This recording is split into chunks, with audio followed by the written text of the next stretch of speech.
ഞാൻ പറഞ്ഞില്ലേ ആസിയാക്ക് കല്യാണത്തിന് ഡ്രസ്സ് എടുക്കാൻ പോണെന്ന്. ഖദീജ ഇജിപ്പ എവിടേക്കും പോണ്ട. അതെന്താ? ഞാൻ ആസിയാക്ക് ഡ്രസ്സ് എടുക്കാൻ പോയാല് വേണ്ട, ഇജ് എവിടേക്കും പോണ്ട. ഏ ഞാൻ പോവണ്ടേ? ഞാനിന്ന് സുബീക്കൂടി പറഞ്ഞതല്ലേ, നിനക്ക് എന്താ പിന്നെ ഒരു മനസ്സ് മാറ്റോ? മാണ്ടാന്ന് എന്നോട് ഞാൻ പറഞ്ഞില്ലേ. എന്താ എന്താ ഞാൻ കൂടെ പോയാൽ പോവണ്ട, അപ്പൊ ജിന്നെ എങ്ങോട്ടും വിടൂല. പോവണ്ട. എടാ ഹിമാറെ, ഇതെനിക്ക് എങ്ങനെ പറയാൻ ധൈര്യം വന്ന്? അടുത്ത മുഹറം 10 അന്നെ കൊന്ന് അന്റെ രക്തം ഞാൻ ഊറ്റിക്കുടിക്കും.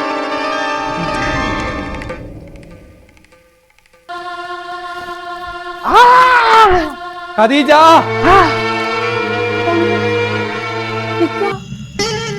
ഇക്കിപ്പോ എന്താ പറ്റി? ഇല്ല, ഇന്റെ ഖദീജക്ക് ഒന്നും പറ്റിയിട്ടില്ല.